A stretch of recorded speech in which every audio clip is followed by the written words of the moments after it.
Saturday, September 19th, 1992. Two men are jogging here in the Belanglo State Forest, about 2 hours' drive south of Sydney. A terrible smell stops them in their tracks. Oh my God, what's that? It's the smell of death. They find the decomposing body of a young woman. She's been stabbed 14 times in a murderous frenzy. And there are more bodies lying in this lonely forest. They're the victims of Australia's most cruel and vicious serial killer. A monster who murdered for his own sick gratification.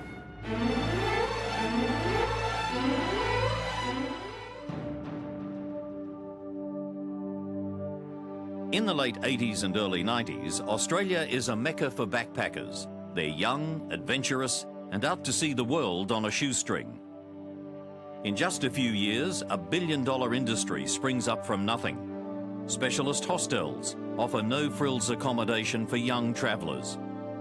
Here, they can meet other backpackers from all over the world, share their experiences, and plan new adventures. In late 1991, two young British women, Joanne Walters and Carolyn Clark, meet at a King's Cross backpackers hostel and become instant friends. Joanne, born on Australia Day, January 26, 1970 in Maesteg, Wales, is a bright and sociable young woman who gets the travel bug early in life, as her father Ray recalls. Yeah, she was very outgoing. The nature of the job she was doing, she trained as a nanny as well, and that's left a scope to sort of travel other countries, looking after children in different parts of the world. And I think it'd have been hard for her to settle down after, because she just loved traveling. Caroline from England, Antonella from Italy. Carolyn Clark is a 21-year-old from Surrey in England. She's strong-willed with a devil-may-care attitude to life. Some say she can be a little sharp-tongued at times, and from an early age, she has a fascination with Australia. I think quite early on, probably from the age of about 10 or so, we'd always sit down in holiday times. They would always sit down and watch the Australian soaps, you know, Neighbours, Home and Away, that sort of thing. And gradually sort of took hold, didn't it? Yes. The goal of getting to Australia. So, and we certainly didn't discourage it. I think travel is fantastic for youngsters. Carolyn's dream comes true when she arrives in Sydney on September the 19th, 1991. In February, Carolyn Clark and Joanne Walters head to the riverina town of Mildura to pick grapes for 2 months. Then, on to Tasmania. Here, Caroline swaps her small, shabby tent for a blue 3-man tent owned by a fellow traveller, Steve Wright. Steve has accidentally torn a hole in the tent with his fruit-picking knife and has patched it together with address labels he made on a computer. Joanne and Carolyn returned to Sydney for a few days before leaving on the morning of April the 18th, 1992, Easter Saturday, to hitchhike around Australia. They take the train to Casula Station in Sydney's southwest, with plans to then hitch a ride to Melbourne and onto the Great Ocean Road and beyond. Then, Carolyn Clark and Joanne Walters disappear. We can't be certain what happened next, but based on evidence and police reports, what you're about to see is the surreal nightmare that unfolds for Joanne and Carolyn. It's believed that they accept a ride from a man in a 4-wheel drive vehicle. As the 4-wheel drive cruises south along the highway, country music playing on the car stereo system, the two English girls find this fit, muscular, rugged-looking Aussie bloke intriguing, even a little charming. So how long have you been in Australia? He asks them all sorts of questions, but after a time, something changes. The man, who calls himself Bill, becomes quiet and sullen. Joanne and Carolyn aren't sure why. Was it something they said? All they know is that Bill is now more sinister, more menacing. He stops the four-wheel drive, makes an excuse to get out of the vehicle, I just want to grab a cassette from under the seat. I can't go driving without music. and then he pulls a gun. All right, we're just going to have a little bit of a game, all right? Don't shoot! Don't shoot! Get out of the car, I'll bite your head off. You hear me? Don't get out! He says he's going to rob the women. If they cooperate, he won't harm them. He produces restraining ties and tells Joanne to tie Carolyn up. Hold your hands up! Hold your hands up! Cross them! Clear up! Now! Then he ties Joanne up. You don't want to die here. We've got a couple of hours of fun to have yet.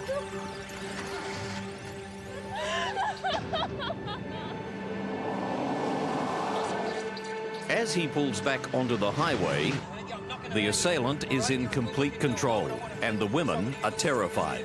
Calm down. There's nothing to be scared of. He tries to calm them. All right?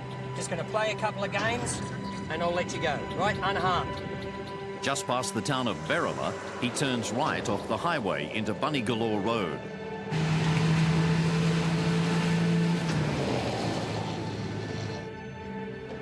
Carolyn and Joanne are being taken deeper and deeper into the remote, rugged bushland of Belanglo State Forest. Stay in the car! The women are taken out of the vehicle and into the bush. Get out of the car! Get out of the car! Walk! Move it! Move it, you bitch!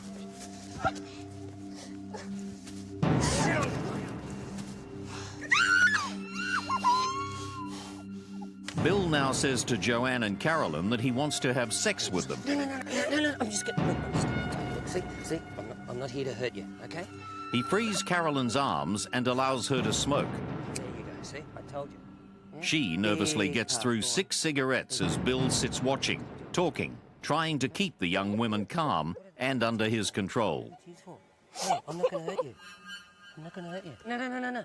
After what seems like an eternity, the time for talking is over. Oh, no. Carolyn is forced to her knees. A maroon-coloured sloppy Joe is wrapped around her head. No. It's all right. It's okay. The killer shoots her once in the head, killing her instantly. Joanne screams in horror. Shut up, you stupid pig! Bill gags her and then returns to Carolyn. Shut up! He casually repositions her head and shoots once more. He acts out the same ritual again and again, firing a single shot, repositioning Carolyn's head and shooting again. It's a barbaric slaughter perpetrated coldly and calmly. After shooting Carolyn 10 times, the murderer stabs her once in the back as a final act of savagery. Joanne Walters is dragged away. There's a brief struggle, but Joanne is quickly subdued. 30 metres from where Carolyn's body lies, a hunting knife plunges into Joanne's spine, paralysing her. Her jeans are pulled down, her panties are cut off. She is raped. But this is not about sex. This is about power and control. Then, in a frenzied attack, she is stabbed again and again, the killer still hacking at her body after she's dead.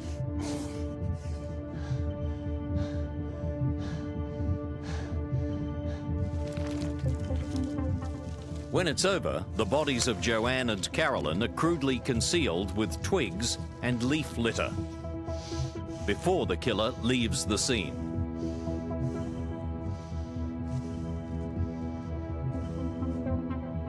Weeks go by, and with no word from Joanne and Carolyn, their parents begin to fear the worst. When we didn't hear from Joanne, and we knew when Father Day came and I hadn't received anything, we knew something was wrong because that wasn't Joanne. She always remembered birthdays and it was important to her. and we were down with friends in Cornwall. And on our way back, we got a call from Ray Walters saying, "We haven't heard from Joanne, we're getting worried, have you heard?" And I think that's when the alarm bells really started to ring very loud. On September 19th, 1992, 5 months after Joanne Walters and Carolyn Clark are murdered, two orienteers make a gruesome discovery. It's a human body, roughly concealed beneath a rock ledge. Local police are contacted and they attend the scene. The body is identified as being that of Joanne Walters. The following day, the remains of Carolyn Clark are found nearby. There are personal effects, such as coins and jewellery at the scene, but oddly, there's no sign of Joanne or Carolyn's camping gear. Joanne Walters' parents Ray and Jill had come to Australia after their daughter went missing. As Ray recalls, they're taking time off to visit the Sydney Opera House when the tragic news reaches them. And the next thing, 2 police cars came outside the Opera House, and they said they'd found what they thought was Joanne's body. They'd tried to put us in the car, and Jill was so upset she was trying to get out the other side. So it was a terrible experience. Well, I suppose you don't want to believe it, but you do. You have to. She can't give any further description of the clothing or anything. Just A murder investigation swings into action. Detective Inspector Bob Godden is in put charge. it in a run and shoot, mate. Oh, we set up a investigation post at Barrel Police Station, and we started to get information, and we started to carry out an investigation. Bob Godden takes Ray and Jill Walters to the forest. It was very difficult. They wanted to come down and view the scene. I took them out to the forest, and it was very, very emotional. Inspector Godden brings renowned forensic psychiatrist Dr. Rod Milton to the crime scene. As I recollect, it didn't change over time, but I thought it was a person who was used to that kind of thing, who was very deliberate in expression of aggression, but who contained aggression, so that he was the kind of person that, if you like, have an iron fist in a velvet glove, but who would enjoy then exercising the iron fist and seeing people suffer, and then do so over a period of time in a very deliberate way. Investigators begin to compile a list of people who might fit the profile. A police ballistics expert, Sergeant Gerard Dutton, examines the bullets and cartridge cases found with Carolyn Clark's body. We found that Carolyn had been shot 10 times in the head with a small calibre firearm, and interestingly enough, these shots came from 3 different directions, basically the left side, the right side and the rear. During the post-mortem examination, we recovered 7 spent .22 calibre bullets from inside her skull cavity. My next sort of involvement was going back down to the scene where she was found and examining that area, and it was during that examination that we found another 3 bullets in the soil underneath where her head had lain, which had actually passed through her head.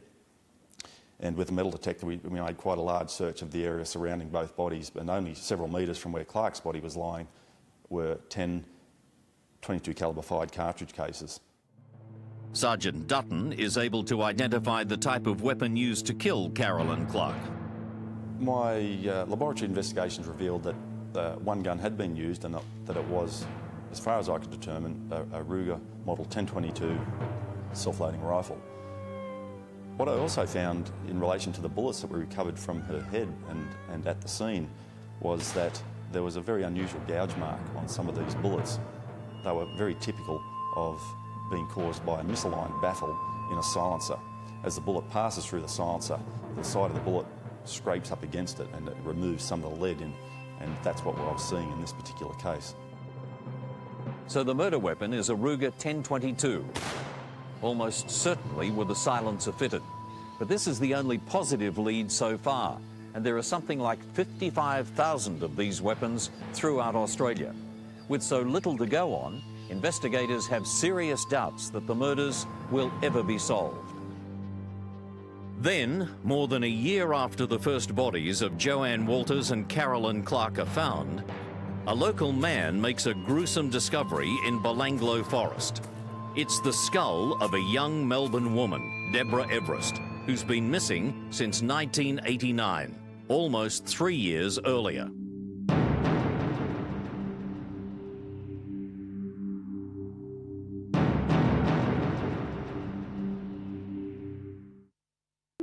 James Gibson and Deborah Everest are friends, both living in Melbourne. James is a slightly built young man. His trademark black hat covers long hair pulled back into a ponytail.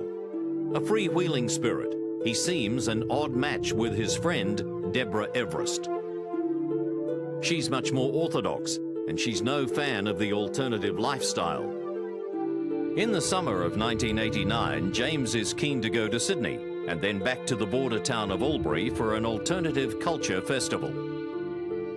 He asks Deborah to go with him. At first, she's not keen, but eventually, after encouragement from her mum, Pat, she agrees to go. This was the first time she had been away from home. Her father had been sick, and she'd been helping me a lot, and she said, "Oh, Mum, if you really don't want me to go, I won't go." And I said, "Oh, the break will do you good." On December the 28th, James and Deborah's parents drop them off at the local railway station. They don't want their kids to hitchhike, but James insists that it's safe as long as they travel as a couple.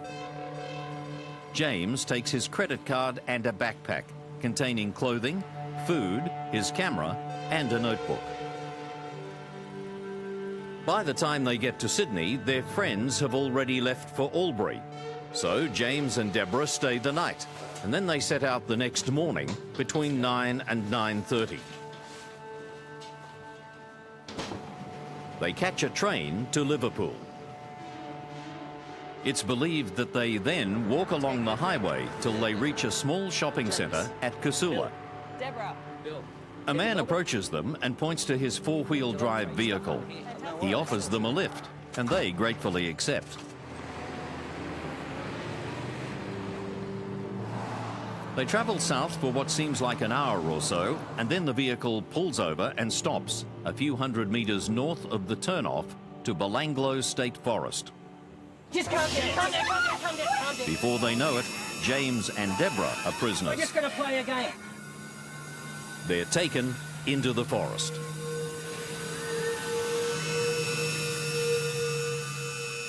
Shit. James is quickly disabled by a knife wound to his spine, and then he's left as the killer turns his attention to Deborah. A short distance away, Deborah is brutally attacked. A blow from a blunt object smashes her jaw. Her tights, bra and panties are removed, and she's tied up with the tights. She's raped. When the assailant has finished, he repeatedly stabs her. 30 metres away, James, unable to move, is forced to listen to the full horror of Deborah's murder, knowing that his turn is coming soon. And soon enough, his killer is upon him. You bitch is dead. Now it's your turn.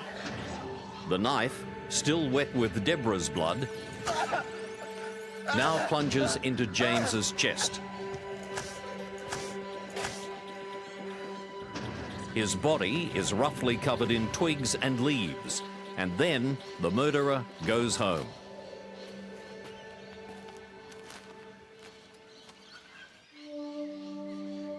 The following day, a man riding his bike through Galston Gorge on the northwestern outskirts of Sydney finds a camera, James Gibson's camera. The man thinks nothing more of it. In March 1990, James's backpack is found by the side of Galston Road. Police search the area, but no more clues are unearthed. In fact, there's no trace found of James or Deborah for more than 3.5 years. During the agony of those lonely years, Pat Everest clings to the forlorn hope that Deborah may still be alive. You can't, when it's your child, you never give up hope, ever. Despite what I believe, perhaps deep down, I never gave up hope that I would see her again. It is October 1993, 13 months after the bodies of Joanne Walters and Carolyn Clark were discovered in Belanglo State Forest. Bruce Pryor, a local potter, knows this forest like an old friend, and he takes a keen interest in the progress of the Clark and Walters murder investigation. He spends long hours tramping through Belanglo, using his local knowledge to look for clues. He searches the area for months. Then one day in October, Bruce follows a hunch and drives his truck to a little-known fire trail called the Morris Trail. So I get out of the truck, lock the truck, and take my walking stick and head off through the scrub. And within 50 metres, I'd come across the thigh bone lying on the ground. So I picked it up and thought, well, it could be a kangaroo. But there was just the head on the femur, and a human doesn't have the large webbed bony protrusion that the kangaroo does. And I thought, it looks awfully like a human bone. Then I put the bone back down on the ground, and at one point I'm pushing through this sort of pea scrub, and there's a skull on the ground. The remains are those of Deborah Everest. Bruce Pryor reports his grisly find to police. Soon, the area is teeming with investigators. One of them finds a black hat, similar to the one James Gibson was wearing before he disappeared. Then we wandered around to where the detective was indicating something beneath one of the trees. And in turn, they stood up on a rock and just stared at what just looked like a flat area of ground with a whole heap of twigs and branches lying on it. And eventually I was invited to have a look as well, and it took me 60, 80 seconds before I realised that what I was looking at underneath the leaf litter and the branches was a skeleton. An examination of dental records proves that these are the remains of James Gibson. The forensic pathologist, Dr. Peter Bradhurst, examines the two bodies. He confirms that both died horrifically. And he gives an insight into how the killer disabled James before he raped and murdered Deborah. Stab wound in his spine would have paralysed him because the cut, or evidence of the cut into the vertebral column, indicated that it had gone through the vertebral canal and would have severed the spine. It seems highly possible that there's a connection between the murders of James Gibson and Deborah Everest in late 1989 and the killings of Joanne Walters and Carolyn Clark in 1992. And Bruce Pryor, the man who found Deborah Everest's skull, now finds that he's a prime suspect. My initial interview at the police station lasted 4 hours, and I was asked if I was involved in the murders of these people, which I found appalling that they would even think that I had any involvement whatsoever in their demise. So here I am, I'm sitting there waiting for the slap on the back and saying, I've done a good job, and suddenly I realise that I'm actually under investigation. Bruce Pryor will remain high on the list of suspects for several months before he's finally excluded. On October the 6th, 1993, Inspector Bruce Couch leads a police search through the forest. We first became involved when the Victorian couple were found. And our close-in compressed search of that immediate area and the surrounds, probably 200 metres square, We located some other bone fragments from bodies, and that took a number of days. It had to be specific, and one of the victims' bodies had been disturbed, I believe, by animals, so there were bone parts moved about. Superintendent Clive Small, a 30-year veteran with a reputation as an uncompromising, no-nonsense straight shooter, is put in charge of the investigation. On the day that I arrived, it was clear that it was a very remote area, a very rugged area, and one of the problems that existed at that time was that about 12 months earlier, 2 other bodies had been discovered in the forest not far from where this third body and the fourth body had been located. In most cases, there was very little of the remains of any of the victims left. They were in exposed conditions. They had been in the forest for several years. The murders occurred between 1989 and 1992, and we're now talking about 1993. So a lot of the conditions at the crime scenes and in the forest had changed over those years, and evidence that might normally exist at a crime scene was, or had a higher chance of being lost because of the time and the exposure to the elements. On October the 14th, a special task force is established called Task Force Air. Headed by Clive Small, the investigating team is under enormous pressure to get results. The pressure was quite considerable, and it was coming from a number of different perspectives. What we had again was a media that was trying to jump ahead of the investigation, so we had to get some control of that.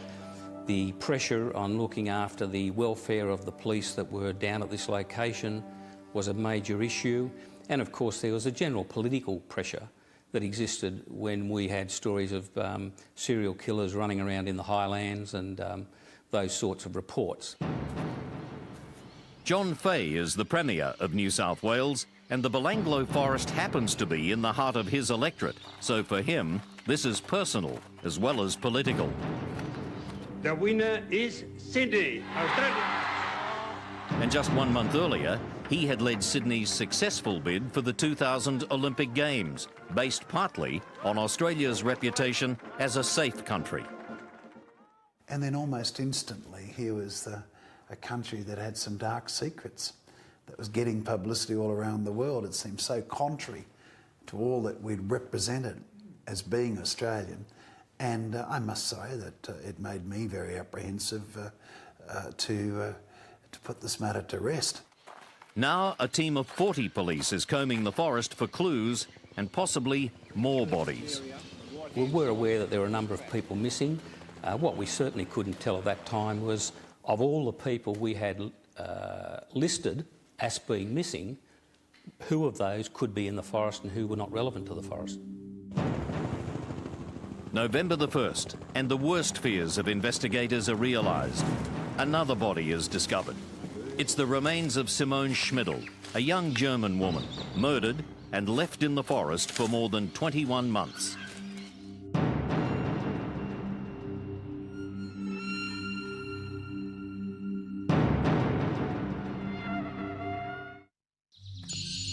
"20-year-old Simone Schmidl hails from the town of Regensburg, on the edge of the Bavarian Alps in Germany.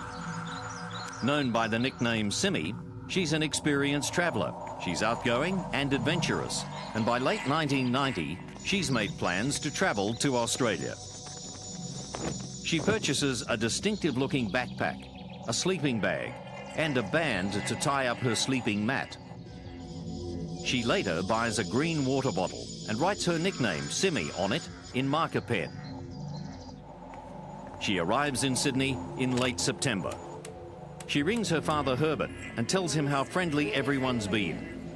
Herbert urges his daughter not to accept lifts from strangers. Simmy promises him that she won't. Yes. And there's some good news. Simmy's mum is arriving in Melbourne in January. She decides to meet her there. Bye. At 8:15 on the morning of January the 20th, Simone Schmidl sets out for Melbourne. She wears a purple headband to hold back her hair. The trains aren't running today, So she takes a bus to Liverpool and then begins walking towards Casula. A local Liverpool woman sees a young girl with a shock of dark brown hair and a huge backpack walking along the highway beyond Liverpool station. A short time later, the woman glances again, and the girl is gone. In that brief interlude, Simi has accepted a lift. The man with the four-wheel drive is charming and helpful.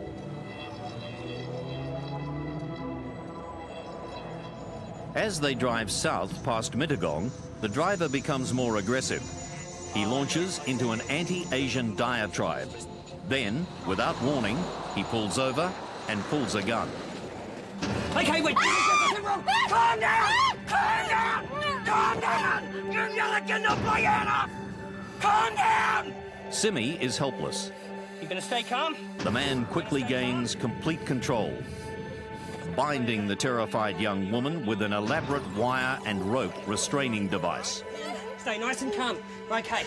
At the same time, he tries to reassure her that she'll come to no harm if she just gives him what he wants. You calm? Feeling good? Good. The vehicle turns into Belanglo State Forest. Simone is gagged and taken into the bush.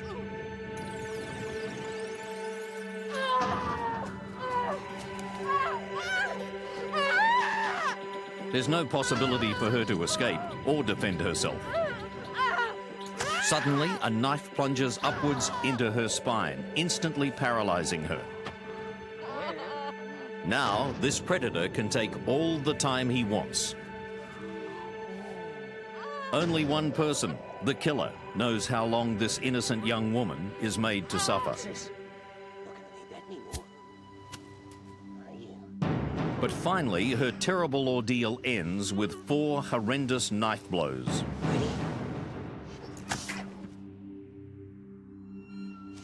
The murderer takes a few moments to survey his handiwork. Then he covers the body of Simone Schmidl in leaf litter and twigs and walks away.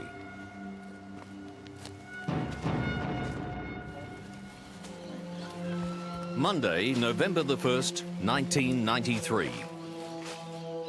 The police search team of 40 has now scoured an area of 22 square kilometres. The search is close to being called off. Then they find the remains of Simone Schmidl. In Regensburg, Simone's father, Herbert Schmidl, a bus driver, is working when a relief driver is sent out to meet him.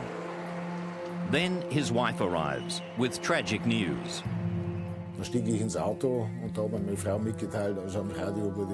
And as I got into her car, she informed me that they had announced on the radio that Simone's body had been found. To me, that was unbelievable. And I started shaking all over. Detectives in Bowral recognise Simone's purple headband from photographs in their missing persons file. She's dressed in the clothes she was wearing when she was last seen. But her backpack and camping gear are nowhere to be found. Clive Small is attending a conference in Sydney when he's notified that a 5th body has been found. He suspects that it won't be the last. By the time we got to the discovery of the 5th body, based on the records that were available and what we had at the time, we suspected that there were probably another 2. The search team under Inspector Bruce Couch is dramatically increased.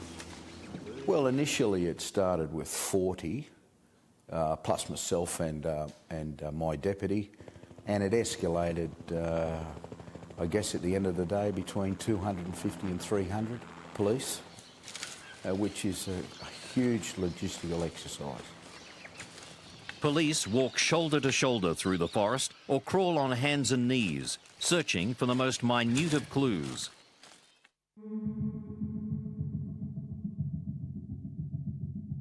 Then, on November the 4th, the bleak forest gives up another of its dark secrets, and the body count rises again. Gabor Neugebauer is a strong, fit young man from Germany. During compulsory military training in Munich, he meets Anja Hapschied, a pretty girl with long reddish-brown hair. They're both shy and reserved by nature, and they make a perfect couple.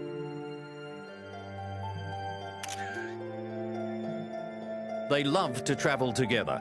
After backpacking through Europe and around Asia, they arrive in Sydney in time for Christmas 1991. Their parents are relieved when they hear that Gabor and Anja are in Australia. They feel it's a safer place to travel than some parts of Asia they've been visiting. They leave their King's Cross hostel on the morning of Boxing Day, December the 26th.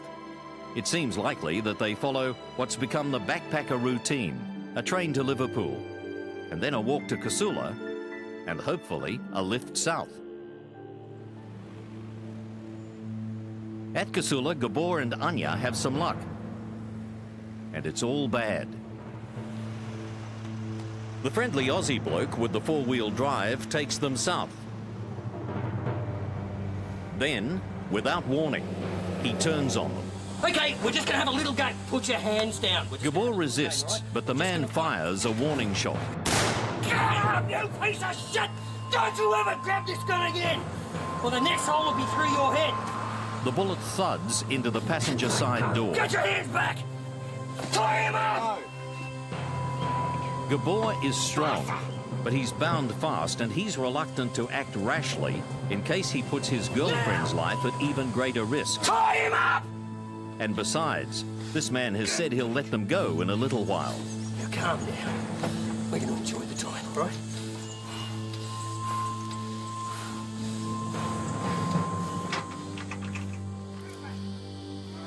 But soon, the kidnappers' intentions are clear.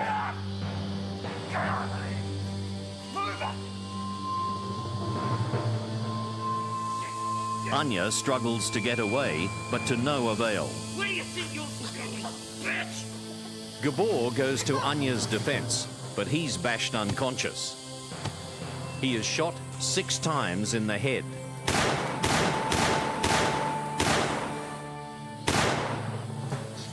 Anja knows that she too is doomed.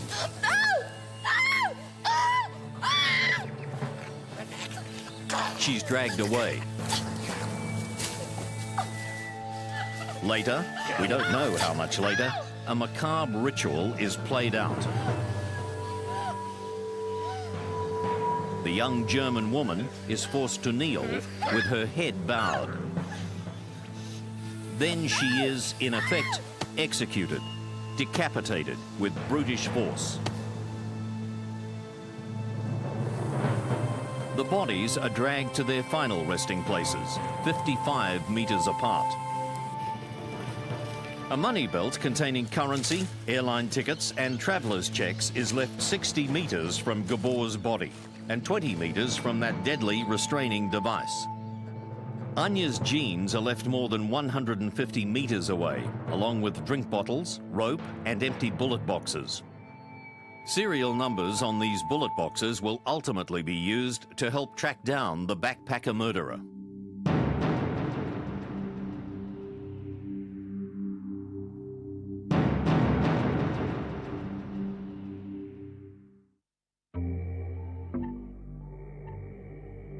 November 1993. So far, the bodies of 5 young travellers have been found in the Belanglo State Forest, a 2-hour drive south of Sydney along the Hume Highway. James Gibson and Deborah Everest from Melbourne, Carolyn Clark and Joanne Walters from the UK, and Simone Schmidl from Germany.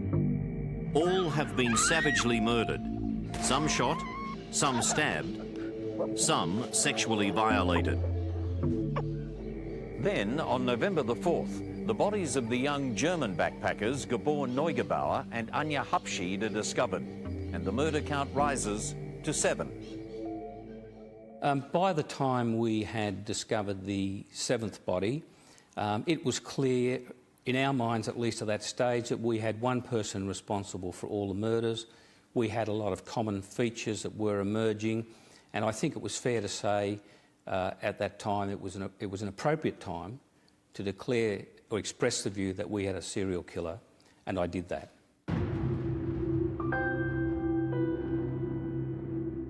In Germany, Gabor Neugebauer's parents, Manfred and Anke, are informed that their son's body has been found. Bob Gordon told us. But before, journalists are calling every morning at 6 o'clock and told us they have found a boy or a skeleton with a head, and so it must be your son. And after an exhaustive search of the murder scene, ballistics expert Sergeant Gerard Dutton has some useful evidence to examine. We found a number of Winchester cartridge cases and a number of Ely brand cartridge cases, as well as bullet damage to trees and other things.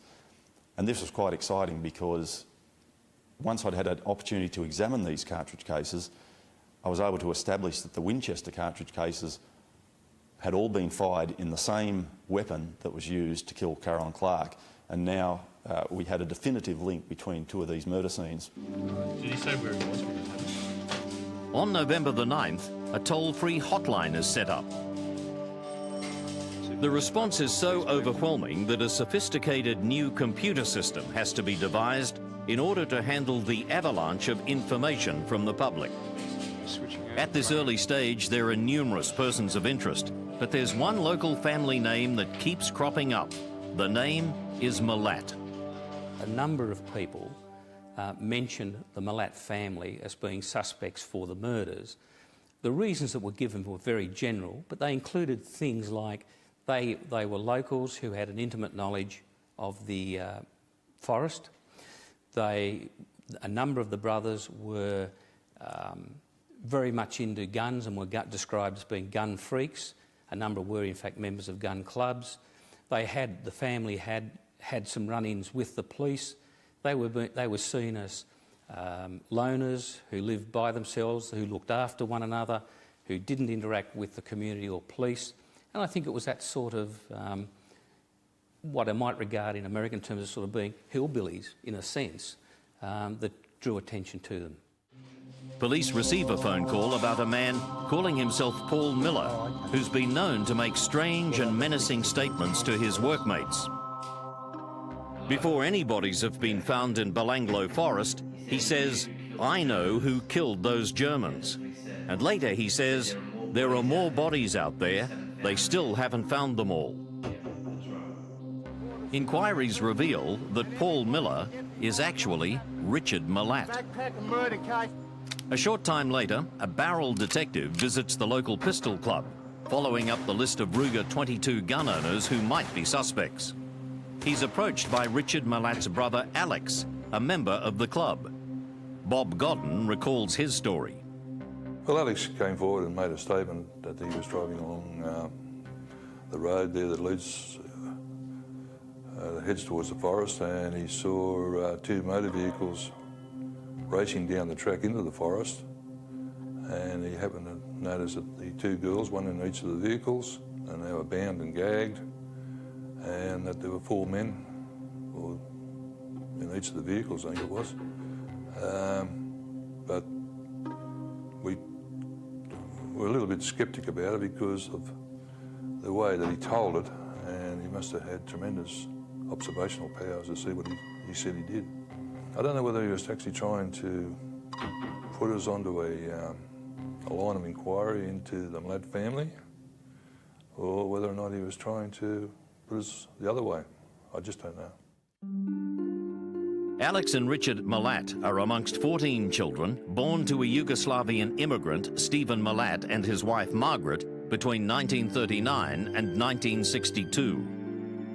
Guns figure in the lives of the Málaț boys from very early on, as one brother, Boris, recalls.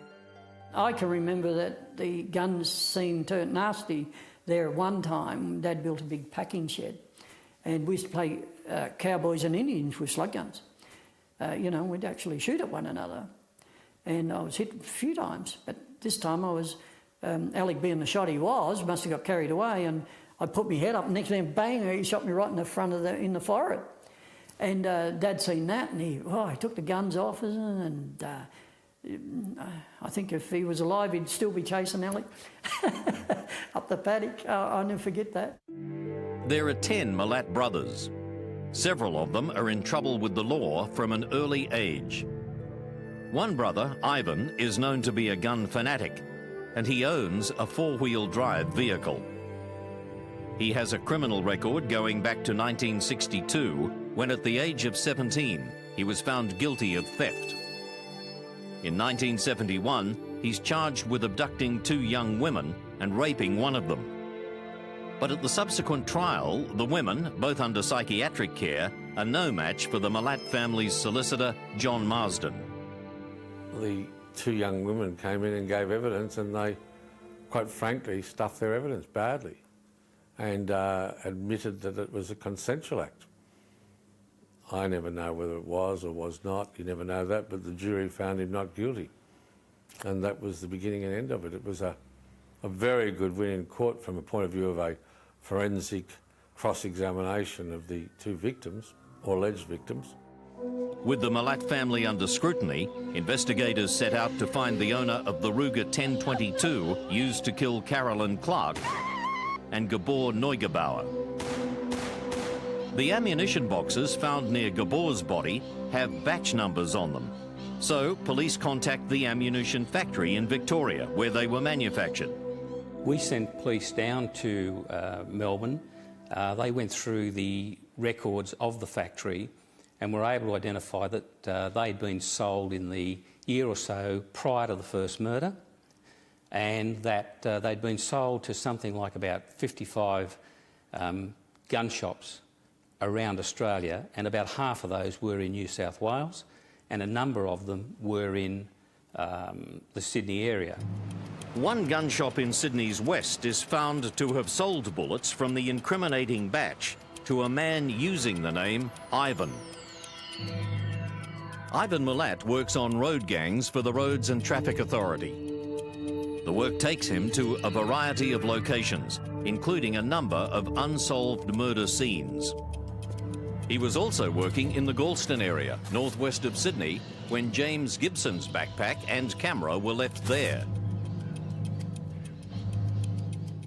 And what's more, police inquiries revealed that Málaț was not at work when all 7 backpackers disappeared.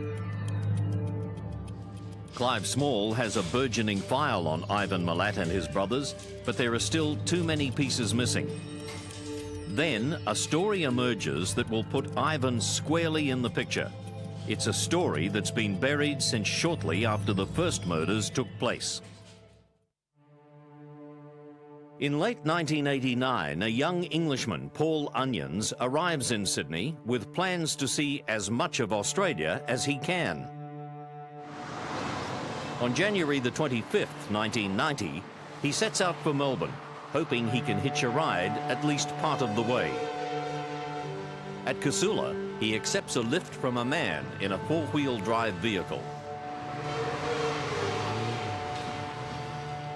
As he settles into the vehicle, Paul, a keen cricket fan, notices that this bloke Bill looks a bit like the great Australian fast bowler Dennis Lillee, with that characteristic long, droopy moustache. You brothers and sisters? Yep. Bill starts to ask Paul Onions questions. Does anyone know you're headed down to Melbourne? Are you meeting somebody tonight? So you're out here all by yourself? That's right. It's brave.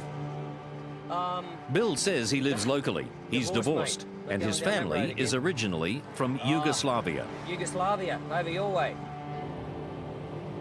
But as the afternoon wears on, Bill's mood changes. He becomes withdrawn. Paul can't get a word out of him. But Paul's never hitchhiked before. He doesn't know exactly what to expect. Maybe he's being overly suspicious.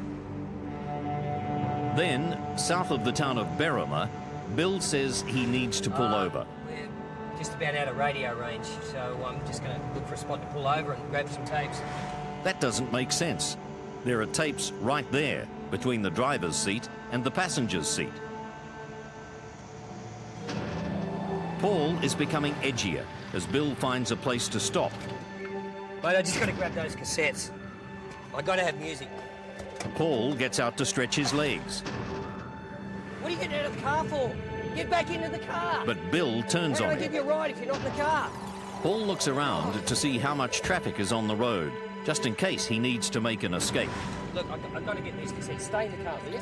He All right? tries to calm You've got to know himself where you are. down, tells himself he's just being paranoid. Right, this is a hold-up. This is a hold-up. Relax, relax. You know what this is? You know what this is? Calm down. Stay in the seat. Don't get out of the seat. Paul Onions isn't being paranoid. This man is going to kill him. What are you doing? What are you doing, you stupid shit? He dives out of the vehicle and runs for his life up the highway.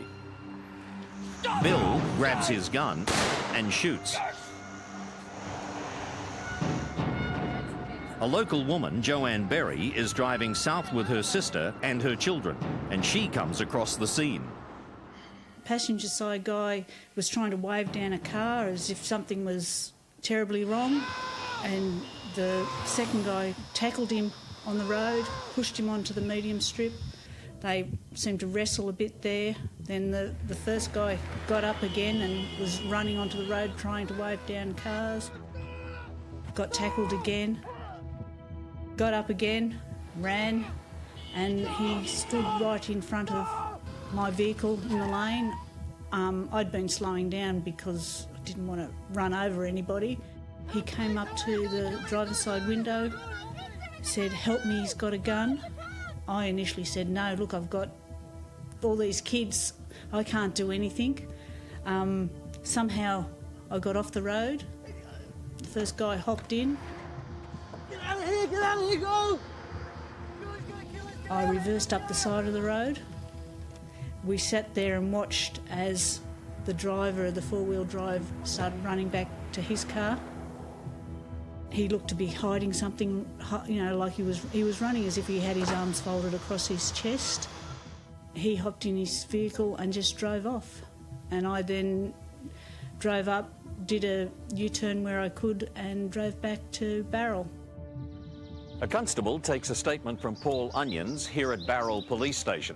Another officer calls in a bulletin on the police radio, but there's no real urgency. This seems to be no more than a routine case of attempted robbery. Paul hears nothing further about the incident and eventually returns home to England. The police report is lost. Before that report resurfaces in early 1994, Simone Schmidl, Gabor Neugebauer, Anja Hapschied, Joanne Walters and Carolyn Clark will lose their lives.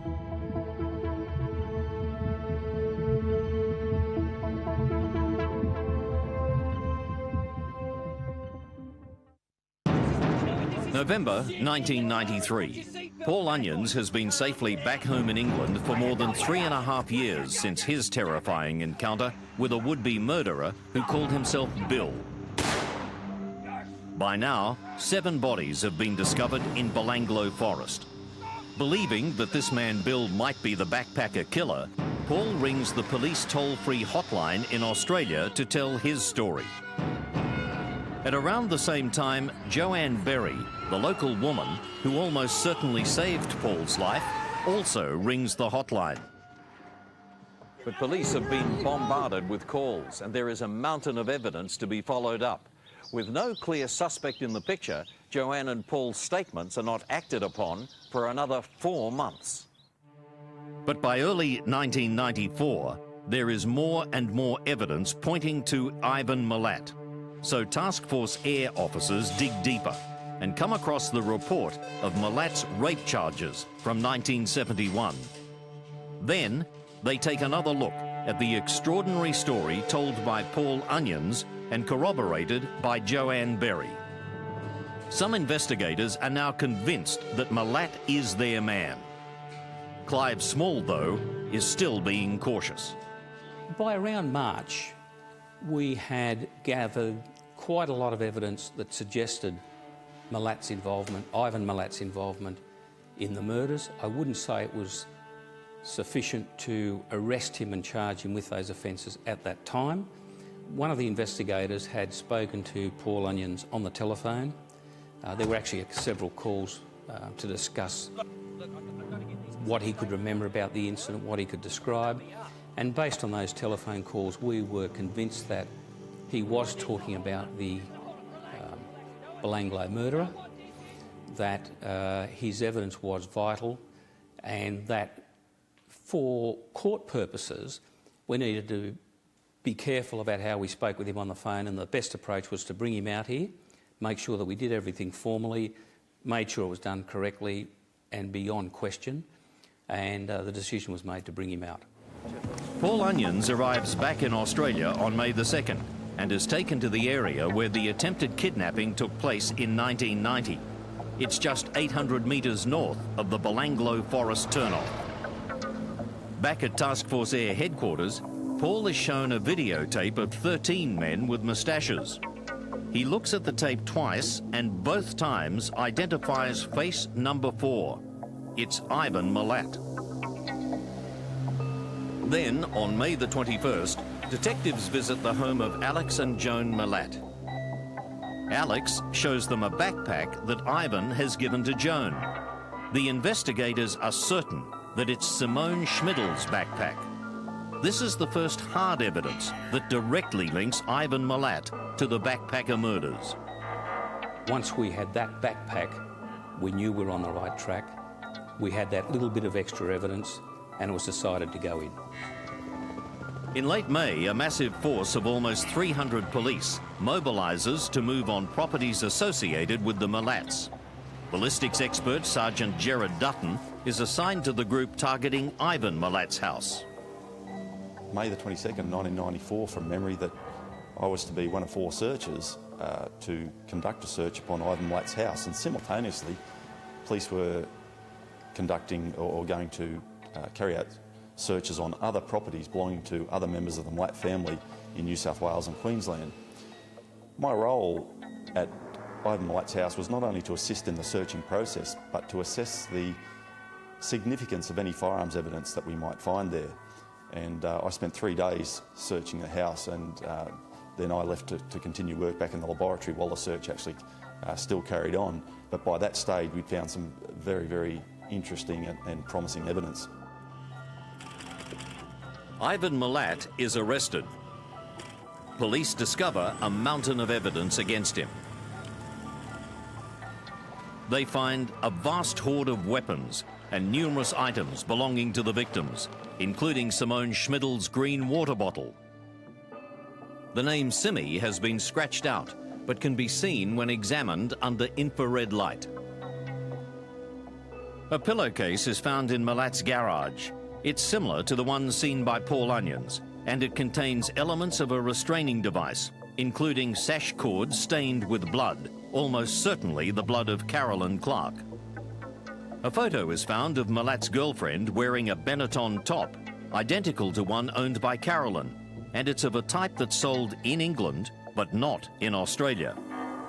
At the home of Richard Málaț, police find sleeping bags belonging to Carolyn Clark and Joanne Walters, and the tent Carolyn's been given by fellow backpacker Steve Wright. Richard Málaț disputes the findings to this day. It was not Carolyn Clark's tent. We identified that tent at the courthouse not being hers. I don't know what they found at the court, but as far as I was ever concerned, it was never her tent. But the tent has a hole, repaired with computer tape, consistent with the hole that Steve Wright had made with his fruit-picking knife. At the home of the Málaț matriarch, Margaret, the search uncovers weapons and a crucial piece of evidence, a blue Next brand shirt belonging to Paul Onions. And there's more of the victim's property, and a large amount of weapons and ammunition scattered over several other Málaț properties. Some of the ammunition matches batch numbers found at 2 of the murder scenes. But the most incriminating discovery is found in a wall cavity in Ivān Málaț's home. An officer shows it to Gerard Dutton. He'd recovered this bag, and when he looked inside, and that's when he called me. And so when I went up and had a look, I couldn't have been more excited, because inside that bag were components of a Ruger 1022 rifle. And in particular, there was the trigger assembly, an aftermarket magazine. The item of most interest to me, it was a Ruger 1022 breech bolt assembly. And I was tremendously excited, because that offered a real potential to marry up the marks that were left on the cases in the forest using that particular component. But Clive Small still doesn't believe he has the smoking gun, the hard evidence to charge Málaț with the 7 backpacker murders. The initial warrants were for both the attempted murder of Paul Onions and the belief that he might well have had, and other members of the family might well have had property or other evidence relating to the murders of the 7 backpackers.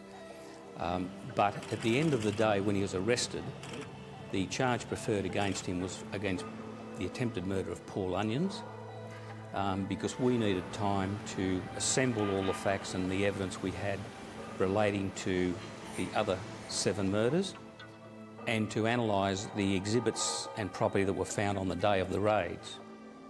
The ballistics expert Gerard Dutton examines the Ruger breech bolt found in Ivān Málaț's home, but only some parts of the weapon have been discovered. So back at the laboratory, I used the breech bolt that we found from the wall cavity. I disassembled another Ruger 1022 rifle, introduced that breech bolt, reassembled the rifle, and then test fired it into our water tank. Now, the whole idea of this process was the action of cycling cartridges through the rifle leaves certain marks on the cartridge cases, and in particular, the face of the breech bolt will leave certain marks, as does the firing pin, the extractor, and so on. And it was those microscopic marks which I was able to use to identify this breech bolt as having been used or having been fitted to the gun that was used to kill Caroline Clark. And so, yeah, I distinctly remember the hairs on the back of my neck standing on end. It was a very unique moment.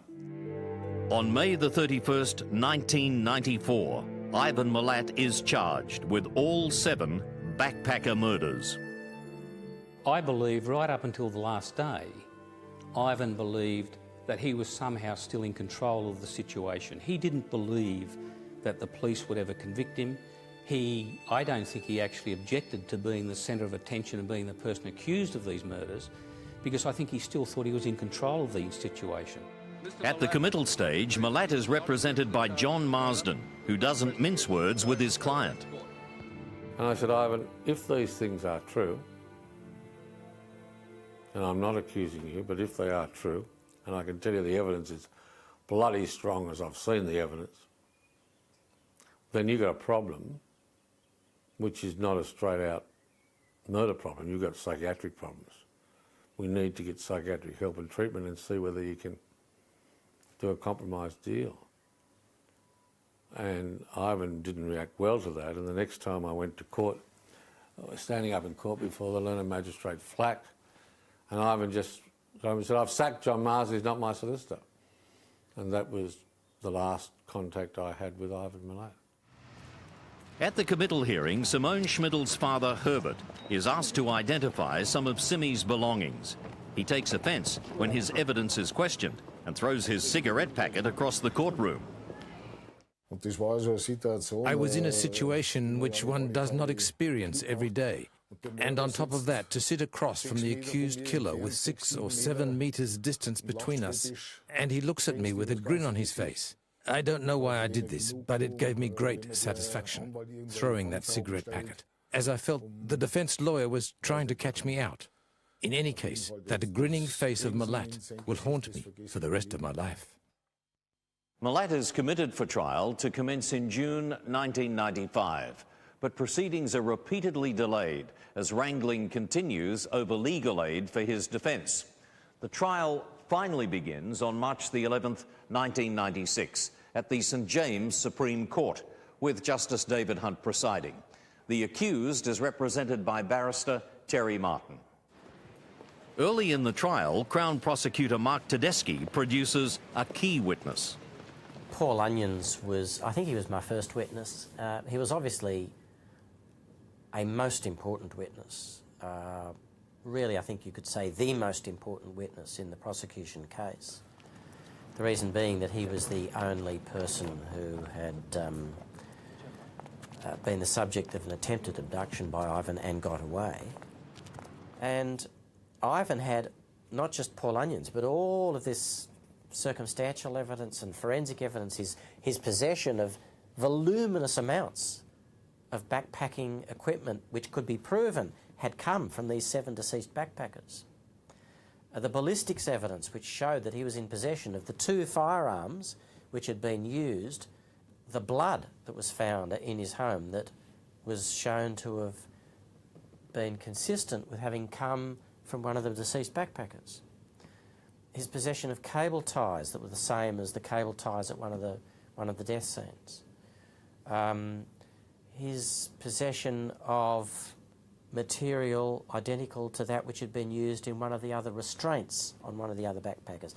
I mean, there was an enormous amount of evidence. I might have told you, less than half of it, less than a quarter of it.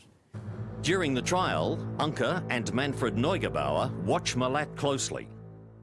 I said to the policeman, I wanted to see in his eyes, to look what happened. And then he saw me, and all the time he couldn't look in my eyes. He always looked like ashamed, or I didn't know. His eyes down. And his head down. And so afterwards, Bob Gordon said, he couldn't look in your eyes. What happened? I think I didn't know, but I think he was feel guilty or so. I didn't know. The defence case centres around the possibility that other members of the Málaț family are the killers, rather than Ivān. In his summing up, Crown Prosecutor Mark Tedeschi addresses that issue. What I said to the jury was that I was not able to prove definitively that Ivān had committed any of these 7 offences on his own. Nor was I required to prove that he was on his own. All I had to prove beyond reasonable doubt in order for there to be a conviction was that he either did it on his own, or that if it was more than one person, that he was one of them. On July the 24th, the jury retires, and a nation waits breathlessly for the outcome. 3 days after retiring, the jury returns its verdict. Ivān Málaț is guilty as charged. Deborah Everest's mother, Pat, has sat through the trial, trying to come to terms with what this man has done to her daughter. You expect to see a monster, but he was quite an ordinary-looking fellow. And it's still very hard to believe that a person could do that to someone else. Even now, I find it hard to believe that one person could deliberately set out to torture and kill someone they didn't even know just for the pleasure of it. I mean, he just must be pure evil, that man. I just can't imagine it.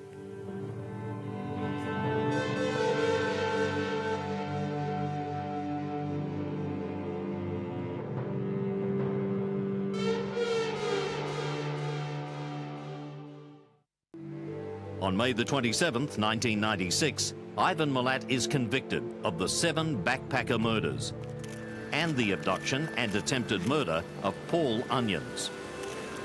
Carolyn Clark's father, Ian, recalls the scene as the verdict is handed down. There was a tremendous amount of emotion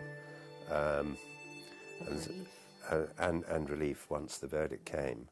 And there was sort of, controlled screams of delight, I think, when we got the verdict, which, or there were 8 verdicts, in fact, and he was thankfully guilty on all of them. But it was a very emotional time. Málaț is sentenced to 6 years in prison for the robbery and attempted abduction of Paul Onions. For the murders of the 7 young backpackers, he is sent to prison for the term of his natural life. He is far from a model prisoner. He attempts to escape, goes on hunger strikes, and swallows razor blades. Today, Málaț lives separate from other prisoners in the Supermax section of Golden Jail. He continues to protest his innocence. I think there's remnants of Ivān's control freak attitude still left with him. The reason he, in my view, why he won't admit to these offences was because While he doesn't admit to them, he still thinks he's got you over a barrel. The other reason, I think, is because he realises that once he admits to it, everything's gone. He's got no control. He's got no chance of getting out. He's got nothing that anyone's interested in anymore. Whatever they think privately, most of the Málaț family say publicly that Ivān is innocent. If you think your brother never did it, and you think the police set him up, or mistreated, well, why would you think that he was guilty? Just because the policeman come and told you that he did it. Well, what, was he there with him? And I had a few dealings with the police, and I wouldn't trust them. The ability of people to deny reality is great, and family members can readily deny that someone in their family has done wrong. I don't think that's always in their service, and I think when families would feel ashamed of what a family member had done, would seem to me to be a healthier way and perhaps better for the person who'd committed the crime. But to support someone who had committed such a crime is thereby endorsing the crime. But Boris Málaț has broken ranks with the family. He's in no doubt about his brother Ivān. I'd like to say about Ivān is that I see Ivān as a completely evil person. And I would say that if he never got caught, he would have went on to more evil things. And to the point where he was so dangerous that he was so charming and so that he was dangerous in that alone because it'd disarm everybody. The animosity between Boris and Ivān goes back a long way, to the days when Ivān was having an affair with Boris's then wife. At one point, Boris even plans to shoot his brother, but he backs out at the last minute. And people today cannot, will not, and fail to accept, people that know him, that he's done this thing. I've got no problem at all with it, because he's evil. He's just plain evil. And that's it. And there's very few people that you will come in contact in your life that is evil as this man, I can tell you now. Wally, or Walter as they know him on TV, and Richard, both have expressed to me their horror and dismays of what he's done, privately. But they won't come out in public and say it. But they say it to me, and they believe it. I can see they're hurt by what's happened. Ivān Málaț's guilt is beyond doubt, his depravity beyond comprehension. But many questions remain unanswered. Did he act alone? Or was there a second person involved in at least some of the murders, as was strongly suggested at the trial? Have we got definitive proof of that? No. To my way of thinking, in all the years I've been doing forensic firearms casework, if you only had the one shooter there with 2 rifles and 2 boxes of ammunition, I think the likelihood would be quite high that some of that ammunition would have been fired in both rifles, and we would have had evidence of that, but that wasn't there. And so I would lean towards guessing that there were two shooters at that particular location. At Ivān's trial, Richard Málaț was closely questioned about his possible involvement. Well, on that part, that's the lawyer just saying whatever. It didn't worry me one bit at all. I got more than 100 witnesses saying I'm at work 6 days at a time. So he's got to do something, the lawyer. John Marsden believes Málaț may have had an accomplice, but not one of his brothers. I don't think Ivān did it alone, and I've said, and I'm on public record, that if any of his family were involved, his sister, who's now deceased, had a very close relationship with him. I don't think the Telegraph reported me correctly when they said I said she was involved, but if I was suspicious of her knowledge at least, and if not her acquiescence, I would say that. But at the end of the day, yes, I think he had someone with him, but were never his brothers, never his brothers. Clive Small remains convinced that Ivān Málaț acted alone. The argument that there were 2 or more offenders, I don't accept, and the basis for not accepting them is the 1970s matter he committed by himself, The Paul Onions matter he committed by himself. He, Ivān, had control of all of the property that was taken from the crime scenes. He was the one who handed it to friends and relatives and no one else. He was the one who gave his girlfriend the jumper of one of the victims, no one else. The firearm that was used was found in his place. He knew the area and he had the four-wheel drive to get there. So I think all of that goes towards saying it was the one person and Ivān acted alone. It comes across and they say this and that and this and that. Ivān couldn't do all these things on his own. Believe me, he could. He could do it with one hand behind his back. Ivān could. Whether or not Ivān Málaț acted alone is in the realm of speculation. What is much more than speculation is the very real probability that Málaț murdered elsewhere at other times. There are several unsolved murders and missing persons cases where Málaț seems to fit the frame. During Task Force Air's investigations, an exhaustive search is made of cases from 1970 onwards. Investigators turn up 43 missing persons from 36 separate incidents and 11 unsolved murder incidents involving the killing of 16 people. They conclude that it's possible Málaț was involved in up to 14 of the missing persons cases. Of the 16 murders, Málaț is a prime suspect in 3 cases, and his involvement in others cannot be ruled out. We would suspect, on the inquiries that were made, that there are probably 3 or 4 other murders that Ivān is good for, but there's simply not enough evidence there to prove it. Predictably, Málaț denies all knowledge of these matters and refuses to assist police with their inquiries, denying the victims' families, and even his own family, an opportunity for closure. Ivān Málaț is a heartless predator who snuffed out the lives of young, vital, and carefree kids just for fun. I think the best thing about Ivān at the moment is the fact that he's in Supermax at Goulburn, and I think the best thing for the community is the fact that he will die there.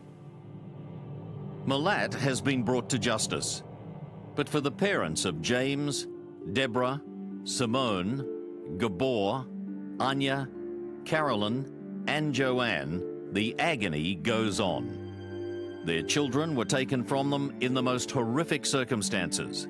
What they've had to endure and must endure for the rest of their lives is beyond comprehension.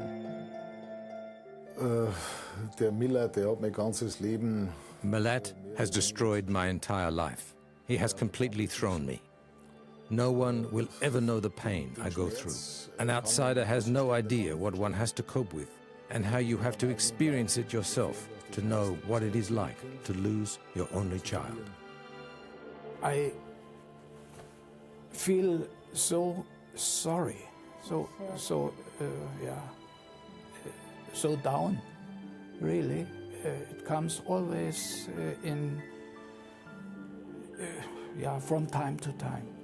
And it is still now 15 years after this event, or this accident, or this, it's not, it's still worse. It's still worse, sometimes even more emotional.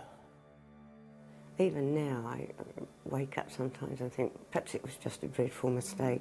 Perhaps it wasn't her at all, you know. I don't think your brain ever really accepts the loss of a child. Ever. I think you do come to terms, and you have to if you're going to have any sort of life, but you never stop grieving. You know, life does go on, but, you know, Caroline is in a little special compartment of her own, and you live round her, but you can always go in.